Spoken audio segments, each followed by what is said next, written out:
history of hip-hop, no rivalry has had a greater impact than the feud between Tupac Shakur and the Notorious B.I.G.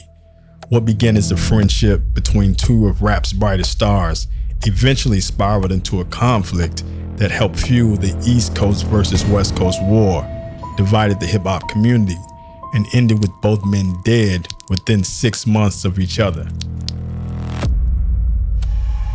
Their story is not simply about diss tracks and insults, but about two young men who became symbols of something much bigger than themselves.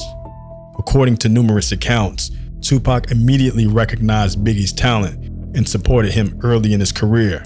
The two quickly developed a friendship. One of the most famous stories is that Biggie asked Tupac to manage him. You know, because Pac and Biggie had at one point had a very close relationship.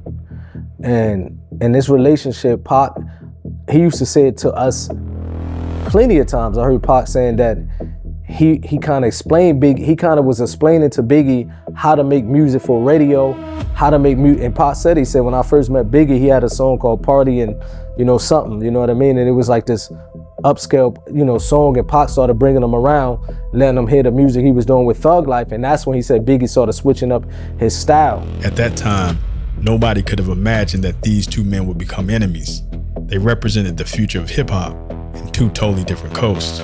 Together, they appeared unstoppable and inseparable. While Tupac and Biggie were building their careers, two powerful record labels were rising. On the East Coast, Puffy's Bad Boy Records was becoming a dominant force through Biggie's success.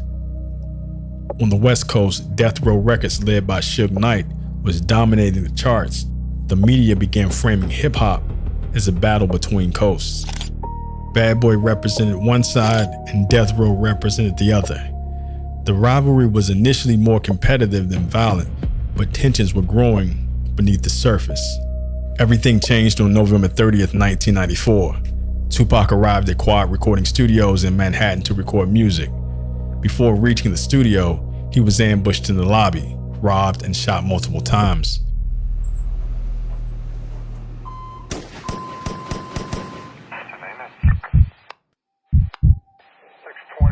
Miraculously, he survived.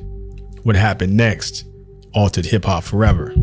Tupac became convinced that people around Bad Boy knew the attack was coming and failed to warn him. Pac knew where that came from. You know what I'm saying? This is from the streets and over the years. Pac at that time knew where it came from. He knew Bad Boy had nothing to do with it. Soon after the Quad shooting, Tupac was sentenced in a separate legal case and sent to prison. While incarcerated, he watched the rap world continue without him. Then he heard something that pushed him over the edge. Biggie released the song Who Shot Ya? Although Biggie maintained the song had been recorded before the Quad shooting and was not directed at Tupac, many listeners thought differently. Tupac certainly did. He viewed it as a mockery. From prison, his anger intensified. He began publicly accusing Biggie and Bad Boy of involvement in the attack. His friendship was effectively over. While Tupac sat in prison, Suge Knight made a life-changing offer. Death Row would pay the legal costs needed to help secure Tupac's release. Tupac accepted the offer. Upon his release in October 1995, he immediately joined Death Row Records. This move transformed a personal dispute into a full-scale industry war. Now the biggest star on the West Coast was aligned with Suge Knight, and his primary target was Biggie. The 1995 Source Awards became one of the most defining moments of the East Coast-West Coast conflict. Suge Knight took the stage and delivered a speech widely interpreted as a direct attack on Puffy. The audience reaction exposed just how divided hip-hop had become. But you notice how they didn't cut from that to what happened after that. They cut from that to me. What happened directly after that was Biggie won an award. And when Biggie come and win his award, Puffy say, I'm the one he was talking about, but I ain't tripping. Then Biggie win his award and say, Brooklyn. The conflict became even more personal when Tupac publicly claimed he had slept with Biggie's wife, Faith Evans. Evans repeatedly denied many of the rumors surrounding the situation, but Tupac continued using the allegation as a weapon against Biggie. When she came to Can-Am, The first person she saw was Corrupt. Nigga, she walked in, boom. What's up, Corrupt? I look, damn. I said, what's up? What's up, Faith? And I'm like, okay. Wow. And I'm just like, damn, cuz. Seeing Faith, you know, that's Biggie's wife. So I'm like, damn, cuz. Wow. I'm going home. This right here, though, this is real. Because this is Biggie's wife, cuz. With Pac, though. The controversy generated enormous media attention and further inflamed tensions between the two camps. For Biggie, this was no longer about business. It had become deeply personal. On June 4th, 1996, Tupac released one of the most famous diss tracks ever recorded, Hit 'Em Up. The record was a direct attack on Biggie, Puffy, Bad Boy Records, and numerous East Coast rappers. The opening lines instantly became legendary. No diss track before or since had been so direct, aggressive, and personal. Tupac accused Biggie of betrayal. This song transformed the rivalry from industry gossip into an East Coast versus West Coast war. Once Hit 'Em Up was released, the conflict expanded far beyond Tupac and Biggie.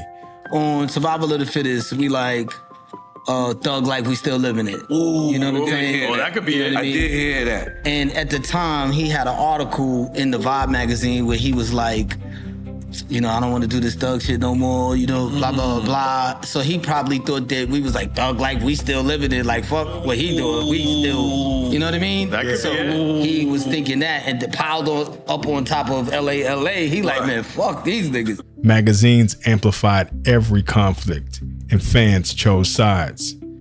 The media increasingly portrayed hip-hop as East versus West.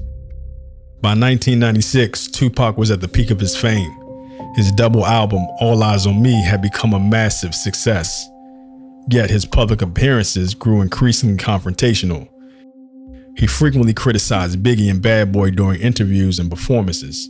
Despite this, there were signs that Tupac was beginning to move beyond the feud. Some associates later said he was interested in reconciliation and broader artistic projects. He loved East Coast. It wasn't never where he wanted to do an East Coast, West Coast beef. He respected a lot of people from over there, you know what I mean? That's the foundation. Pac originally from New York City, so he loved New York. I just felt like they didn't love him back, really.